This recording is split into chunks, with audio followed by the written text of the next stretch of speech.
How's it going? Good. How are you? Hi, Susan. Hey, Bernadette. Hey, Rich. Wow. Hey, Pamela. Hey, Ann. Hey, Christy. Hey, everybody. Yay. Bernadette. Hey. Hi, Susan. It's Where's Diva. Diva? I hear Diva. Well, Hey, Inez. I'm in a work scene, so I'm not going to stay on video. I'm working on electrical and all kinds of weird stuff. So All right. I'm in a dungeon right now. So anyway, nice to see you all, and I will disappear now and listen in. Okay. Yeah. Sounds good. Joe. Hi guys. Nice Yeah. to see you all. Hi. Nice suspenders, Diva. What's that? Really like your suspenders. Hello, Ted, and welcome. Thanks for joining us here today. Hello. Michael, nice to have you with us. Really appreciate it. Hi, Ted. All right, who else have we got here? Inez. Hi, Inez. Hi, David Zuhars. Ah. And let's see, Pamela, have I met you? Oh, you're muted. She just wrote to us recently. Okay. No, I haven't. It's nice to meet you all You too. And where are you located? in San Angelo, Texas. All right. Mhm. Well, welcome. Glad you could join us today. Thank Yeah. you. Welcome. We have our Hawaii contingent. Hi, Rich, thanks for being here, guys. Aloha. Brian. Hello. All right. Wow. Well, we had a nice work day on the land yesterday. Cool. Yeah, we had a nice turnout and good number of little kids running around, which is always fun. And got a little traction going on the garden already. We were having to shovel snow out of the way to rake leaves, but other than that, it was a very productive day. So that was fun. Let's see. Oh, looks like we have Dakota here. He was at the workday. Shoveling snow and leaves. Hi, Laura. Hi, everybody. Nice to see Okay. you. Welcome. Thank you. All right. Well, today we're going to start with a little music and a short meditation. And then I'm going to give a very brief update on the Polestar design process, which some of you will have heard more about via my letter recently. And then we're going to ask Ted Rao from Sociocracy for All to share a little bit about Sociocracy. If you haven't heard about it yet, it's a method, really, I think it's a codification of cooperation. So it's a method of decision making and governance and people working together. And he's got some really excellent ideas and resources to share about that. So let's start. If you guys are ready, Rich and Bernadette. All right, let her rip. If you want to sing along, you have to mute. We're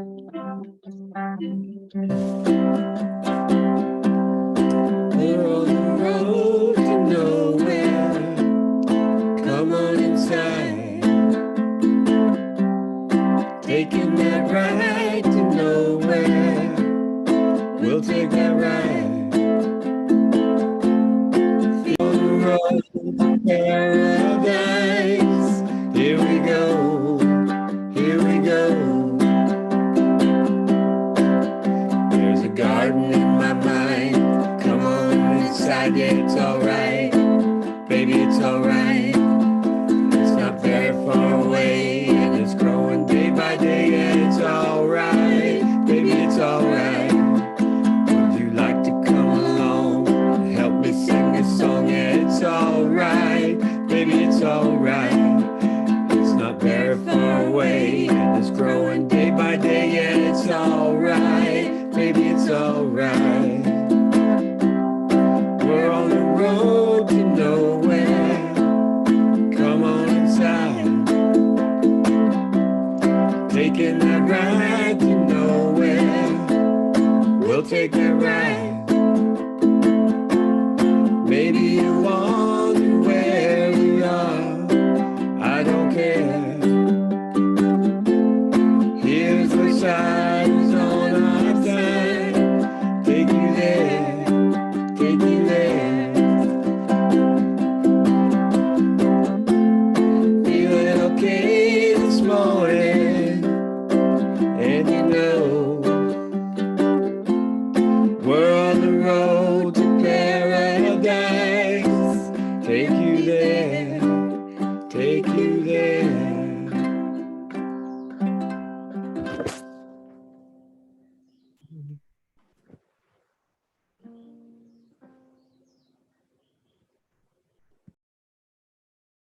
That was great.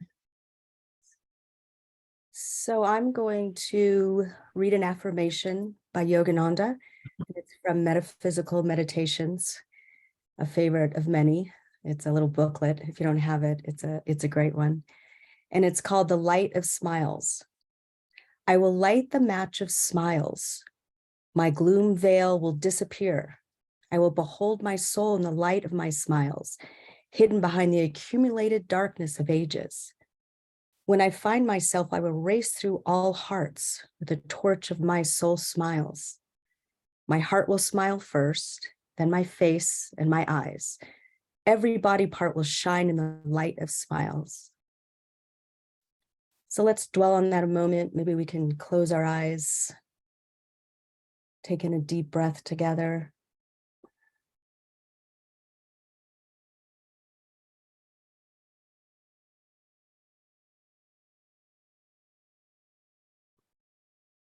Maybe visualize your heart smiling, then your face, then your eyes.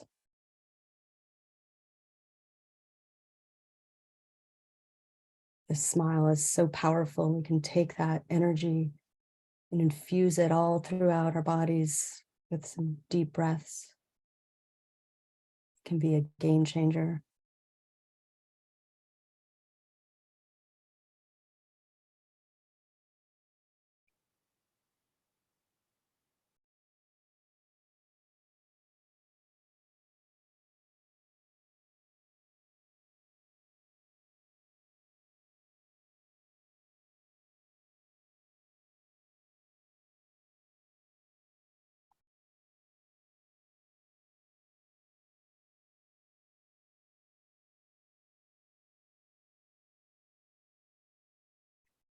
Yogananda offered these affirmations to be used throughout the day.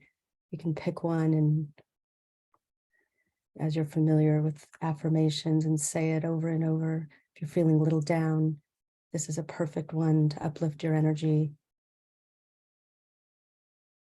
Maybe one more deep breath, then you can open your eyes as you feel to.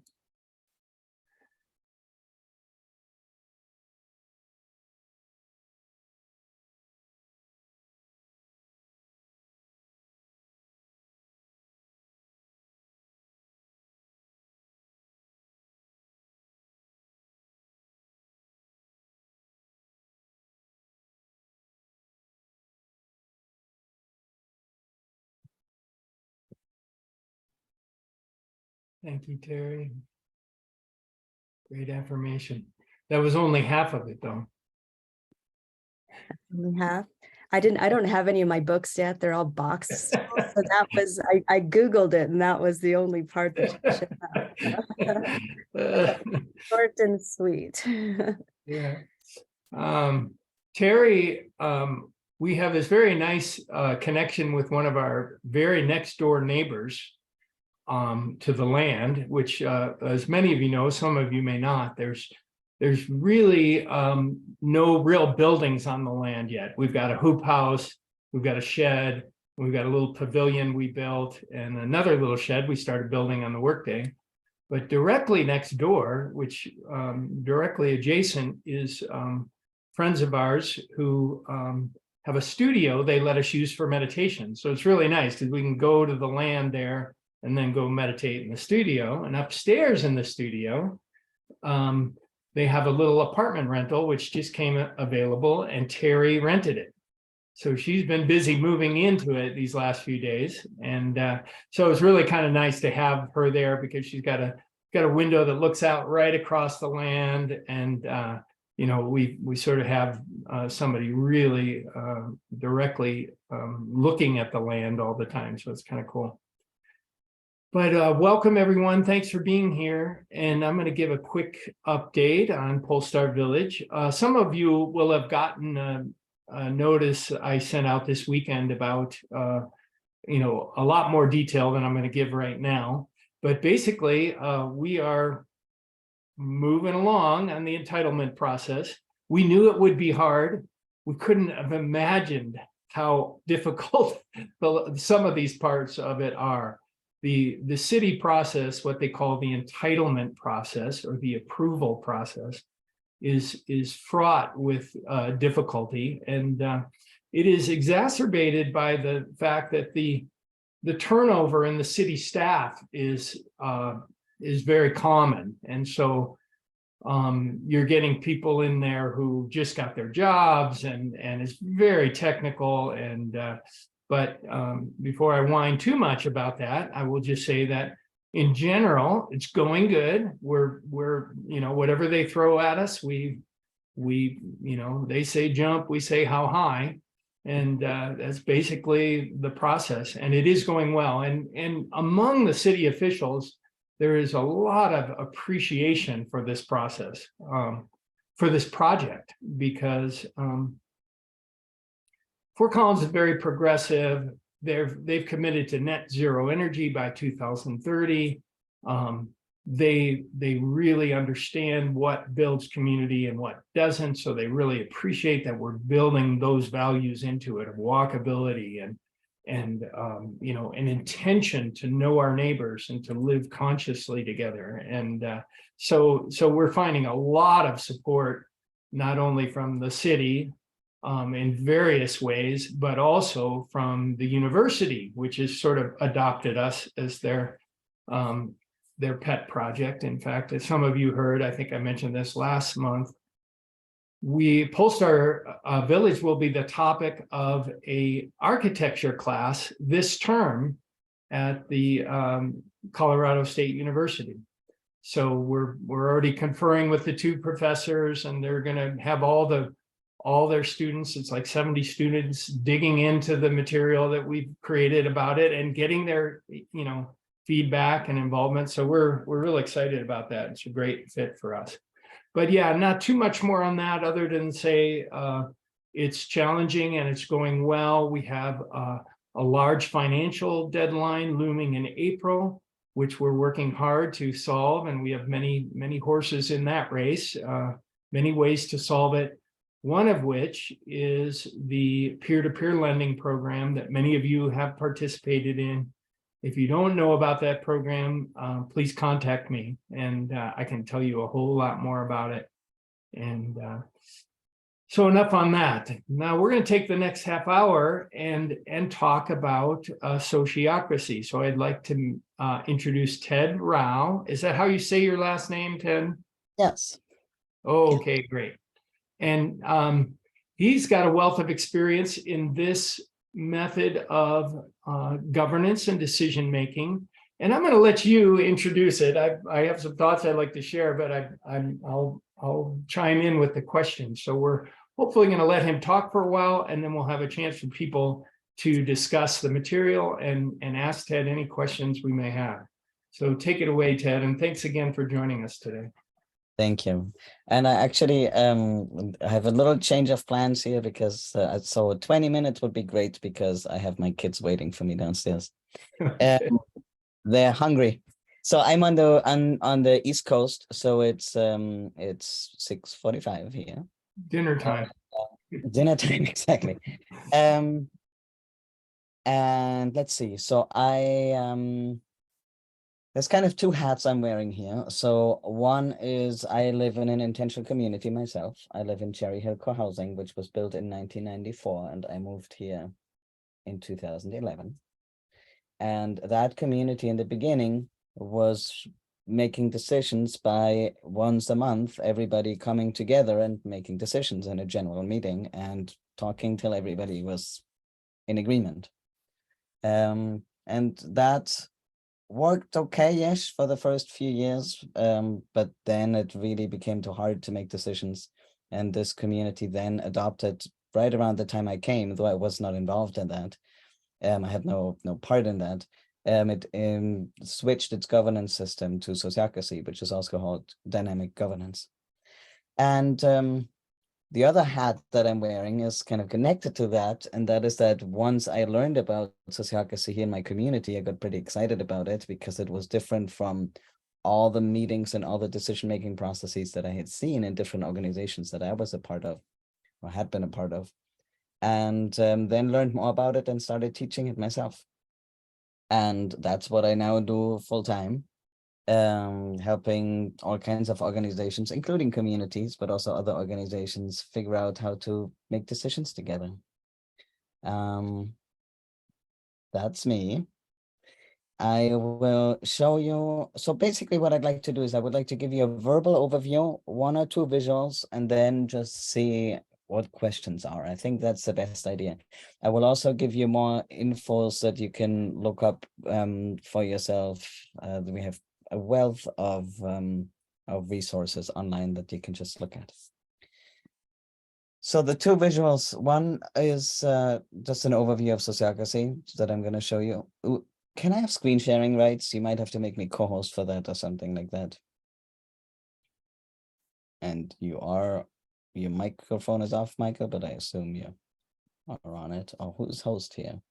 Okay, it's coming. Arden is host. Okay. Ann, are you doing it?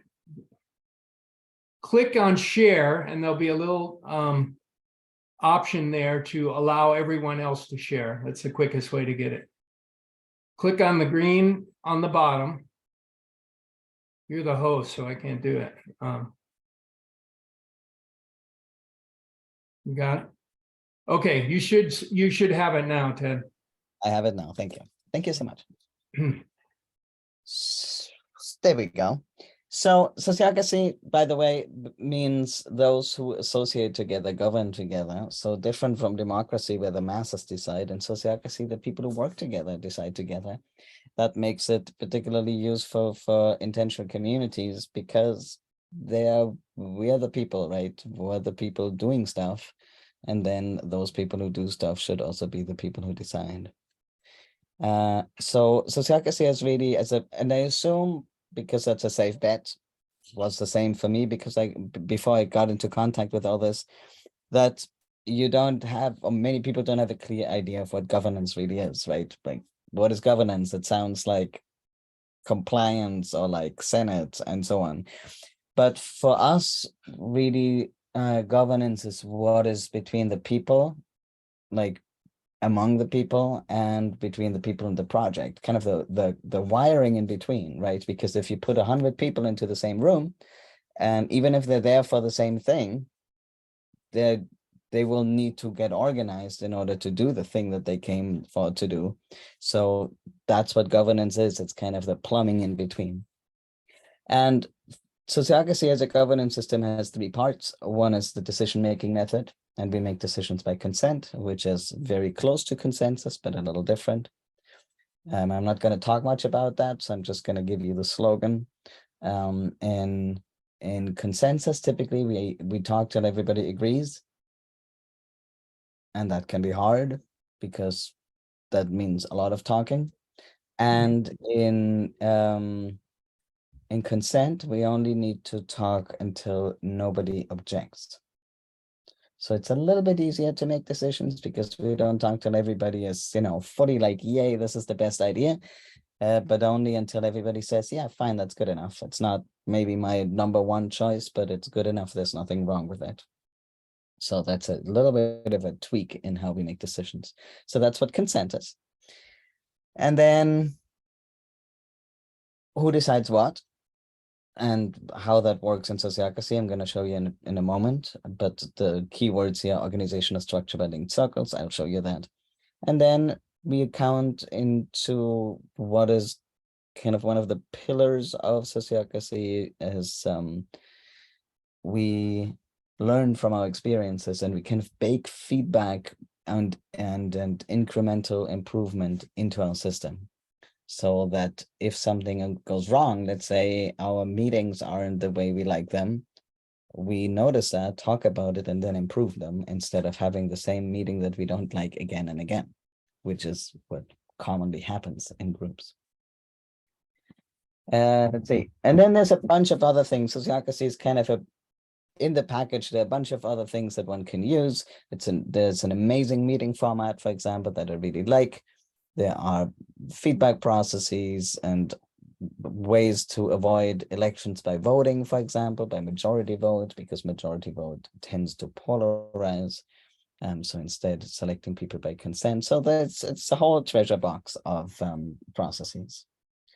But now what I want to show you, and you can see, by the way, I decided not to make new slides, but reuse some that we used for class for the Foundation for Intelligent Communities. Now, let me go here. So the principle of how it works in sociocracy is that instead of everybody deciding everything together, we chunk topics into what we call domains, so like area of responsibilities. And we say, for example, Circle B makes decisions in a certain area of our organization. Circle C makes decisions in a different area, Circle A in a different area, so that we have small groups that can take care of things, because that's more nimble and more sane to talk in small groups. Also, it's easier to hear everybody in a group, because in a group of 30, typically, you don't hear everybody. But in a group of 6 or 5 or 7, you have a sense of where everybody's at. But then if we only had those, like if it, oops, no, that's another way of showing it, but I'm going to stick with this one. So if we only had those greenish circles, teams, committees, whatever you want to call them, we call them circles in sociocracy, then we would lose track of each other. And that's why we take 2 people from each of these and put them into a general circle. And the general circle is not a steering committee or something like that, but it's more for information flow and for peer support, not so much for decision making, because decisions are supposed to be made here. Let's look at a community example real quick here. We have kind of a schematic view of how a community can look. Let's use a simple one. So this is very close to what my community looks like. We have a circle that's called Buildings and Grounds, and that circle makes decisions about in our case, we're a condominium association, so the roofs are owned by the community. So they take care of the roofs, of the truck, of the roads, of the what is it called? The snow plow. That's what they do. They organize the plowing, they do a lot of the plowing, they work with the contractors, and they make all the decisions about that. So the house that I live in, the roof is taken care of by that circle, not by me. I'm not part of that circle. They make decisions, they tell us why they make those decisions, and we trust them that they do it well, and we try not to interfere with them. Then there is a circle called the Common House Circle. Common House Circle makes decisions about the common house, like the meal system. They decide if they want to paint the guest rooms, then they decide to do that. And what else do they decide? They decide like make policy decisions, for example, about a guest room policy, because the guest room is within the common house. That is their decision to make. And I'm not on Common House Circle, so I hear what they decide and I can give my input, but they are the decision makers. I emphasize that because that's one of the key differences between sociocracy and other systems, that it's very trust oriented, and that Common House Circle would hopefully be very transparent about what they do and why. And I, on the other hand, trust them and again, try not to interfere as much. Then we have two other circles, pals, plants, animals, landscape stewards. So you can guess what they do. And then community life, which is a circle that I'm a part of in my community. Community life has several subcircles like governance, membership, community work. We also have kind of a fun circle, and finance circle is under here, which I didn't draw. But here you can see that 2 people from governance are also in community life, and 1 or 2 people from membership are also in community life, so that they all understand what's happening. And then from all the 4 circles, 2 people are here in the general circle that we call coordinating circle. And that's where they just oversee whether everybody knows what they're doing and knows exactly what part is theirs. And that's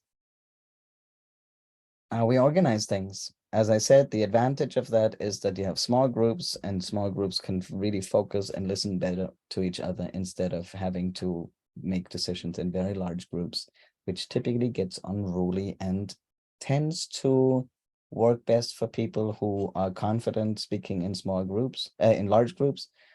The large group decision making doesn't work so well for people who are not confident doing that, and then we miss their voices. So that's one of the main reasons people switch. But I'm going to stop here and go to questions instead. Should I call on people myself? I see Bernadette, I think. Sure, go ahead. How do you have like a time limit before a person can be a member of a group? Like you've been there for 12 years and you know how the ropes go. What if I just move in and I want to be involved? Do I have to live there for so long before I'm involved? We don't have that.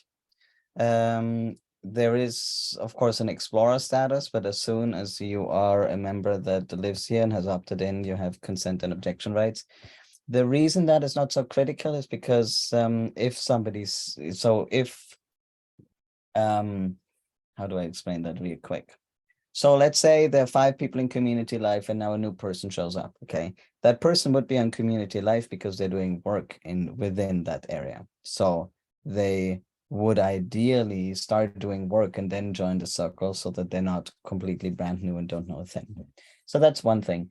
The other thing is just the decision-making method really prevents complications, because if that person comes and objects, they would need to tell us why they're objecting. And then maybe there is a reason of where we say like, oh, there's something you don't know. Actually, that's not a problem. Or maybe they do see a problem, right? Or maybe what we're trying to decide doesn't work for new people. Then I would want to hear it.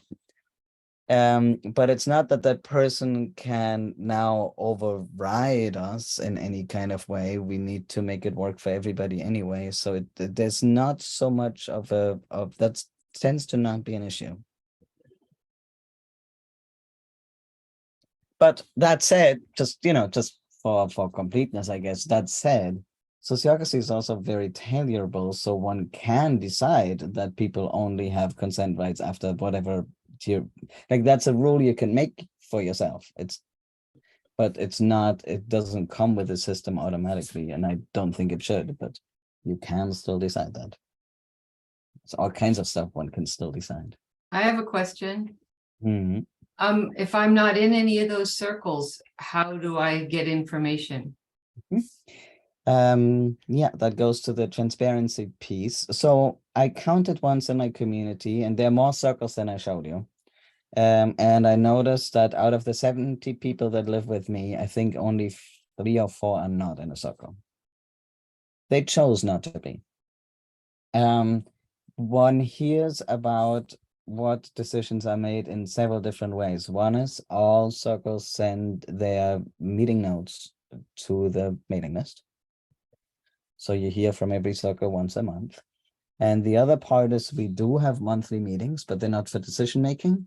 And that's sometimes where, for example, let's say membership circle, just recently we changed our membership process actually for house sales and stuff. So what they did was during 2 of those open all member meetings, the membership circle members went into breakouts and got the input from the people who are not on membership and then fed it back into the membership circle decision-making process. So that's kind of a general principle that we try to design it in a way so that the decision lies in a small group, but that that circle gets a lot of feedback before making a decision. So you as a non-membership circle member would hear about it through emails, and you would be heard on major decisions because that's part of the practice to include people's feedback. Are most people in the general circle? No, the general circle is actually rather small. It's just 8 people because it's just, wait, let me screen share. Well, and that's, I mean, the problem is then words, because I know many people call their all member meeting the general meeting, but the general circle in Sociocracy just happens to be, wait, let me find a better image. Well, let's go back to, let's go to this one actually. That's a good image to show you that. So you would have 2 people from each of the main circles, right? So then it would make 8 people in the general circle. But some people call the all member meeting the general meeting, but that's a whole different thing. That exists, but it's not, tends to not be used for decision making, but only for gathering and information sharing and input getting and so on. Yeah, I so wanted general to- circle. Go ahead. Oh, I was just going to say that in my experience, in a lot of communities, I've lived in communities for 4+ decades, and also cooperatives. We had big, cooperative builders guild for many years, and when those were working well, this is a lot what they worked like. This is very familiar and intuitive to me. It is, even though we didn't codify it in quite the same way. One question, Ted, was I noticed in your first graphic, you had the mission outside the circle. And I actually appreciate that, but I'm curious. Tell me about that. Yeah. Yeah, that goes a little deep. So what you meant is this one, is that it? Yeah. Yeah. Well, this is, yeah, let's see. So what's a short version here? So it really is a little bit all over for intentional communities. Like, for example, for a nonprofit, this is the structure that I would heavily recommend, where the board is kind of together with let me start over. Mission Circle in Sociocracy is the circle that does long-term thinking, and often also, for example, has external people on it and so on. Now, often that is the same thing as the board that holds that and kind of holds the legal responsibility, fiduciary, and so on. And they would then also be connected. Oh, sorry, what I'm trying to do is be able to edit it. They would also be connected here with a double link, because 2 people from here would also be connected here, and then there would be other people and so on. But for communities, they're sometimes reluctant to have that, which is sad. So that's a longer discussion, how communities solve that. I think it's a great idea to have a mission circle, and sometimes communities don't want people in that position. Ironically, my community actually, as you might have seen, does not have a mission circle here, but we do have something that is filling that function, which is a vision circle here. Basically we have it, it's just in a little bit of an odd spot, but that has historically. In our case, we do have a nonprofit, and we are setting up the community and the mission to be sacrosanct. But with all the communication and interaction, you can manage within that for sure. So yeah, thanks for sharing that. That was good. Who else has a question?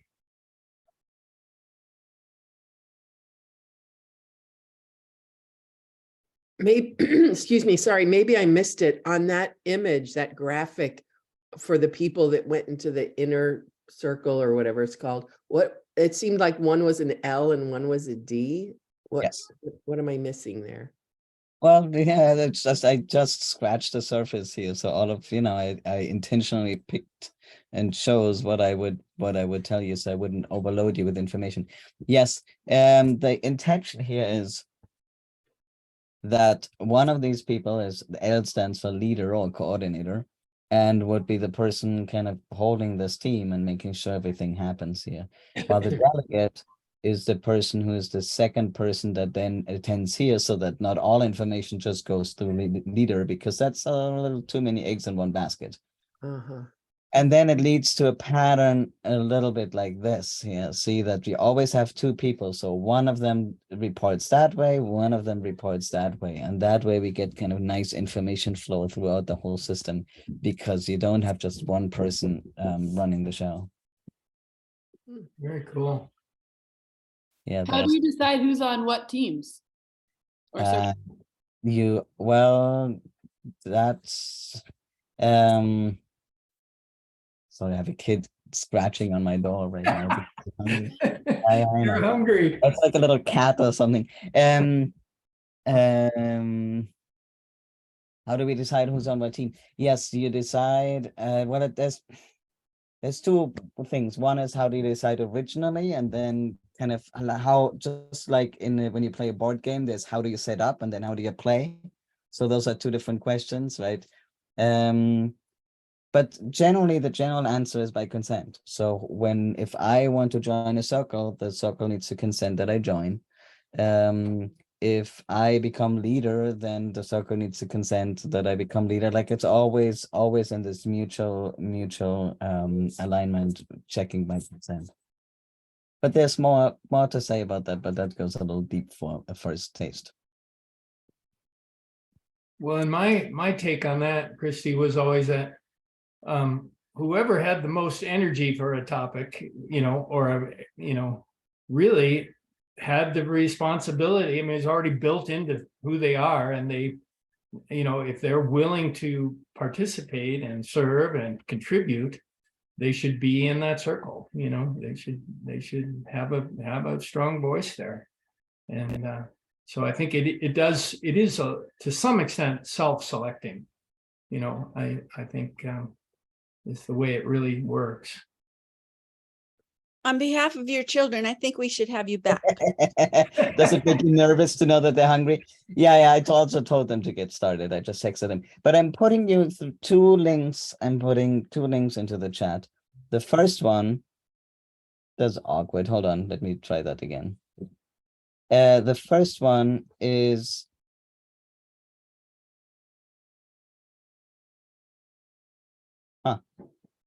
just general resources.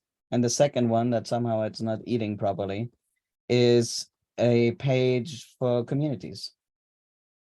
Still not, oh, because there's a line, there's a dash missing. Now, I'm sorry for all the different non-working ones. This one will work.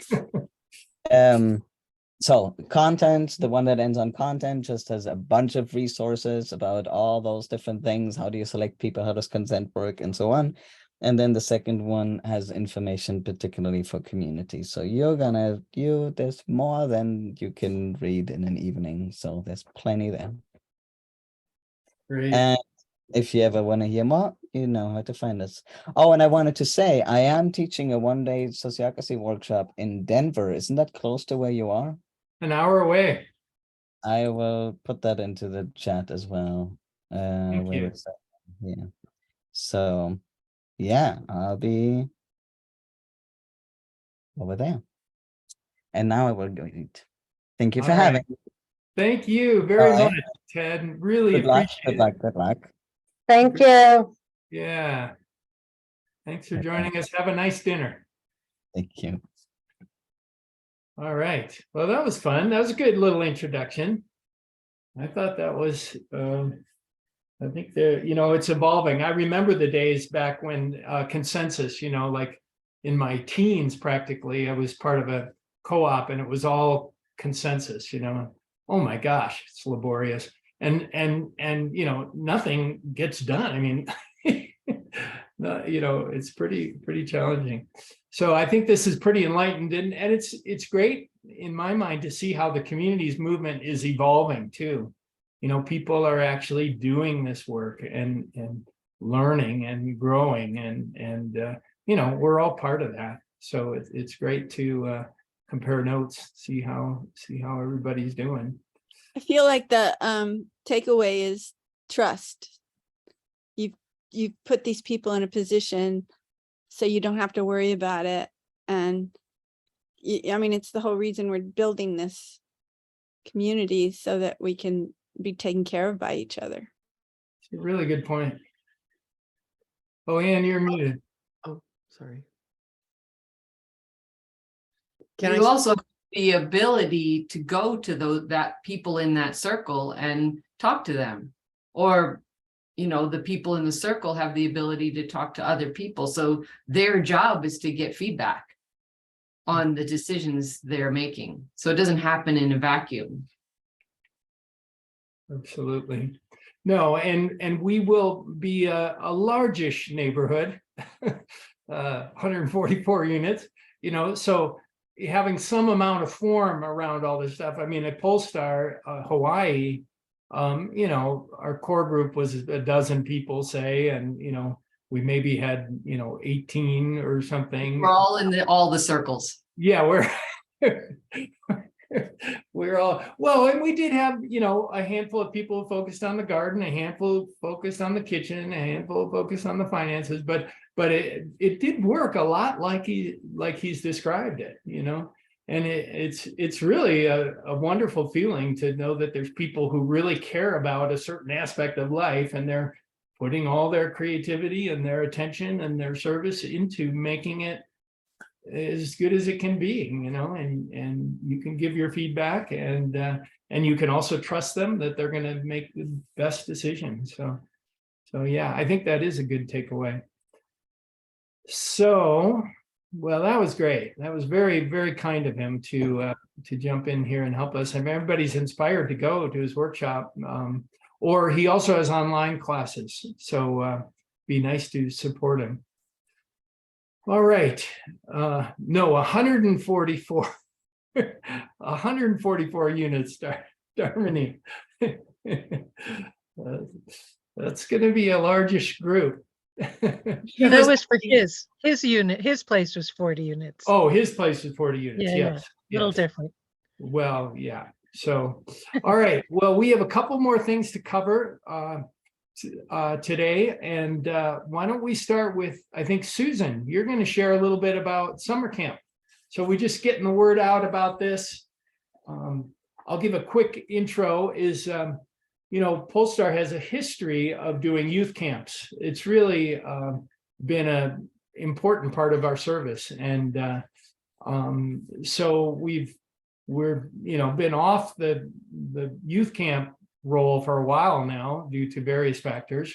And Susan, who also has an incredible depth of experience with kids and camps, is heading up this summer. So we're all excited to get involved in it again and work with her on it. So take it away, Susan. Thank you, Michael. I'm excited about this summer because as we came together, building a community was the focus. And what better place than the virgin land that's there, that's been traversed for centuries by all kinds of people, and more recently by the people of Ananda. And you can feel the energy there. So in Montessori, which I've been nearly 50 years exploring, that the spiritual development of the children is the focus, and it's through work and life skills, and that have meaning and importance for each individual child. So we've put together a gamut of different activities because your children are all different, and they have different ideas, they have different motivations and interests, and I think we've got them pretty well covered, and we know how to present. We do it respectfully and thoroughly, but yet we leave open the option for the child to explore for themselves, because that's how they learn and take it to heart. So you see things like maintenance of a bicycle. So, something that might interest a child, or exploring the workings of an old clock. You don't know what their interests are until you have that child before you. But having it in nature is so important. It's so different than an indoor classroom. I used to take children out just to do lessons in math outside, because there was a different feeling. There was a different openness and acceptance of, the learning process for them. You just saw a different transformation happening. So I'm excited. And if you have any questions, you can text me. I think that number is included in the registration, but I'm excited to be a part of it. And Joe Cohn, my son, he's on here. He's done summer camps with me. And maybe Joe can speak a little bit about what that's like, just to be able to go in and see what the children enjoy. Is that okay? Thank you. Joe? Thank you. There have been a few that I've been involved in, and they're super uplifting. They were ranging from things like I'd take them up to a lake and we'd go fishing or something like that, and we'd go hiking. We would, and then to a UN, mock UN. The kids are getting ready to go to New York, and you have to research topics on these very difficult to research databases online and develop, passionate speeches. And it's really inspiring to see these kids. I mean, 12 years old, going and, getting up in front of 200 business suit people, and giving a passionate speech about children in armed conflict in a country in Africa, and, people afterwards really congratulating them. It's just, beautiful to see the transformation. That exact story was a child who was totally doubting himself the whole way. He was like the one that thought he wouldn't be able to do it, write the report, give a speech, and he got up there and just nailed it. And so it's just beautiful to see them, flourish in their own.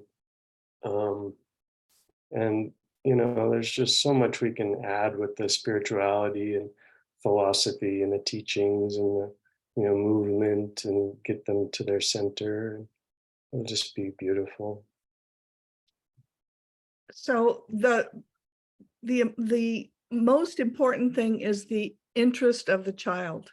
And then you could just, you can grasp their imagination and take them to the point where they want to take off themselves.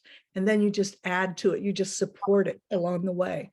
But it's their process that's the most important part of it.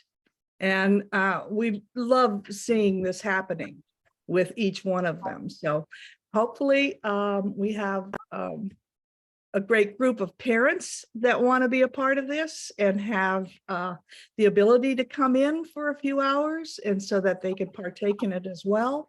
If there's teenagers that need some community service hours, we'd love to have them. The whole community will function and flourish because the children will have that impetus to be a part of that community and to be a part of being with us. And they'll see their importance. So anyway, I'll leave it over to you now. Thank you.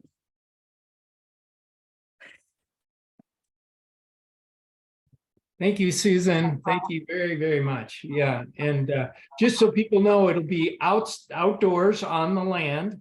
And we have a big garden focus again this year, so the kids will get involved in that.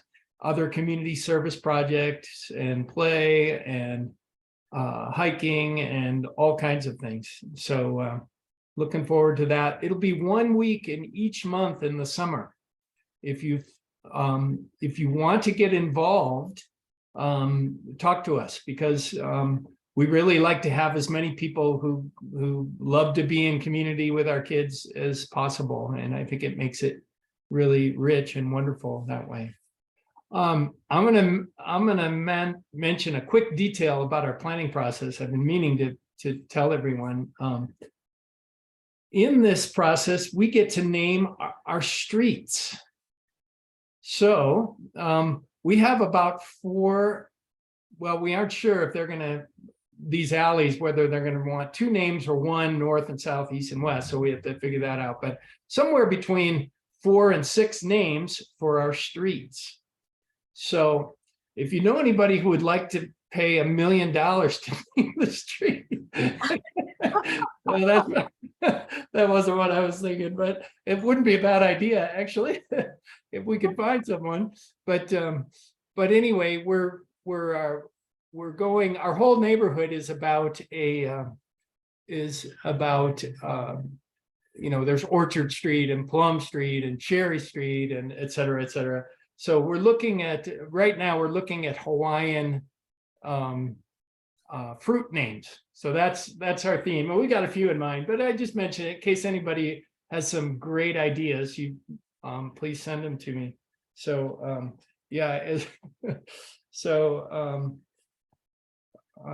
let's see, what else did we have to cover today? You want me to say a bit about? Yes, Terry, you're going to talk about the Ohana. Thank you. I like that fundraising idea. You can pay a certain amount and get to and name it. I love it. Crypto Boulevard, or Is that a Hawaiian flower? yeah, Monsanto Lane. I'll stop now. So we have a giving program that's called Ohana. Ohana is Hawaiian for family. So everybody, that's involved gives in different ways, in multiple ways. Yesterday we had the work party on the land. There were many that came to give in that way. And many of you already have given through that program, giving monthly gifts and one-time gifts. There is a link on the website. We include the link in all the newsletters and all the events down at the bottom of the event. So it's very easy to set up a monthly giving program if you like. And obviously we're a 501c3, so you have a tax advantage there. And it's very, very helpful because those donations go, from everything from seeds, everything we do for the beautiful garden to the events. We had Asha, if you're familiar with her, very well known worldwide, come to our dedication. And those types of events do cost money. We have lots of people plan. Joe, Tish, and Davy, who are from Ananda Village. If you don't know who they are, they'll just very inspiring. Everybody will enjoy. And so it's very helpful, those gifts. So look for that link, and we appreciate everything everybody does and the giving, all of you that you have done that already. Thank you, Terry. A few more events to mention. We have a family camp coming up in August, and the dates are 25th, I think, in that neighborhood. Anyway, you can read about it on camp. This is something we've done for many decades, and if you've never been to one, you really ought to try it. And it's easier this year because there will be car camping if you really want to camp, but there's also cabins a little on the rustic side. There's dorms, and we're not far from Fort Collins, so you could fit it in with a visit to Polestar if you're coming from far away. And it's a beautiful, beautiful area up in the mountains, and it's all kind of self-contained. The meals will be cooked for us.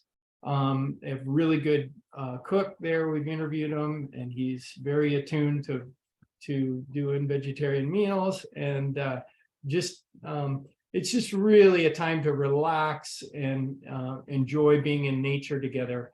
And what's especially nice, I think, this year is a little different because we've rented a whole sort of camp that hosts groups, and they've got a big, beautiful deck facing east that we can do morning practice in for those who want to join us, and have yoga there and lots of other fun fun and ridiculous things we can do. You can do climbing there. There's just a lot of fun things for kids and adults. So, And we're working on all the details, but it's buckhornco.org if anybody wants to check it out. We haven't rented the whole place, but we have enough for us. Meals will be included.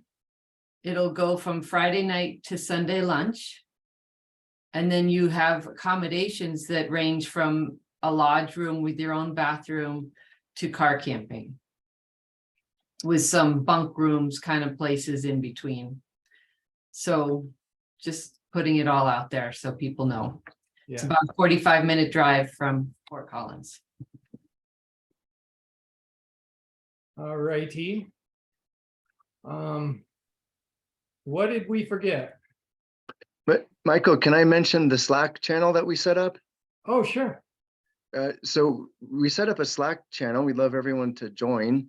It's a way for us to communicate. It's free, and there's an app you can put on your phone. It's also on the desktop, and we've set up groups for youth programs, volunteers, pickleball, meditations, marketing, fundraising, investor events, general garden, core group, builders, and any other ones we can think of.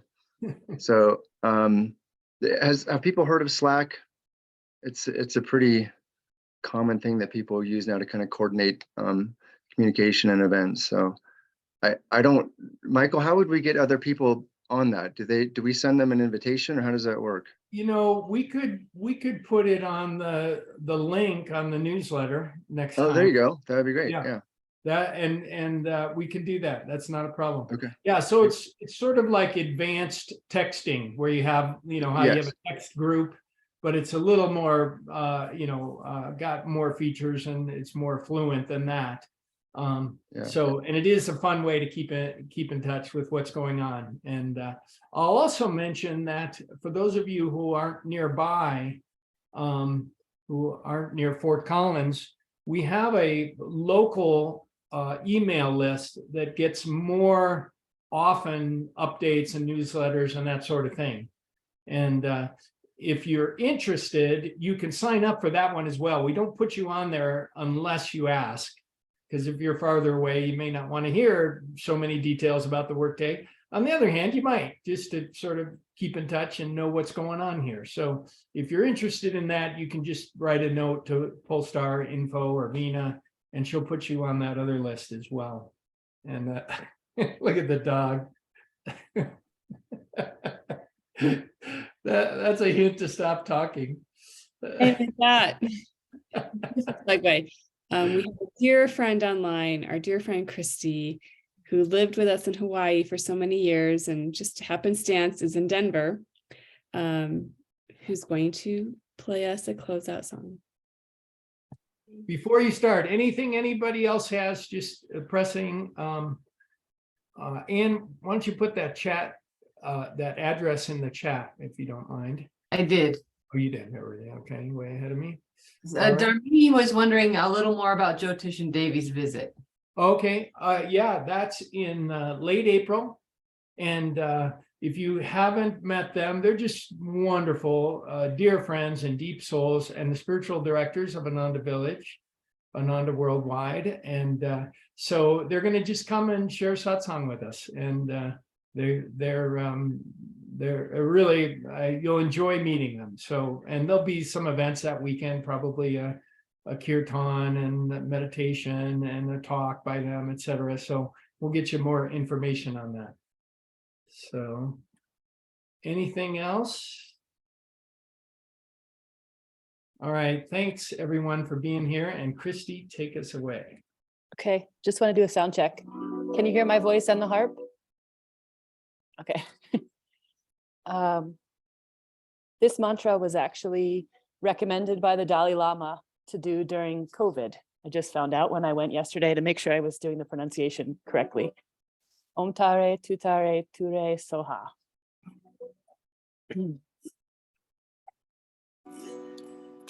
Om Tare Tutare Ture Soha.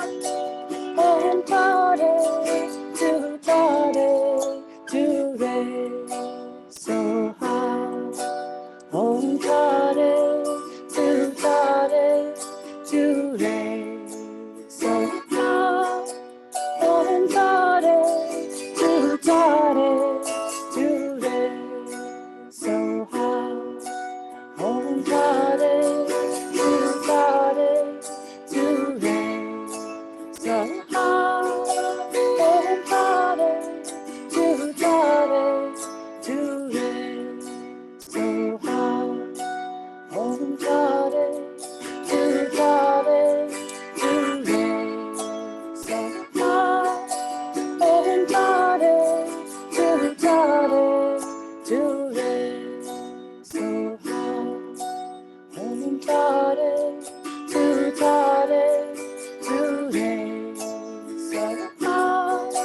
It's Thank beautiful. you, Christy. It was beautiful. Thank you, everyone, for joining us. Thank Have a you. great evening.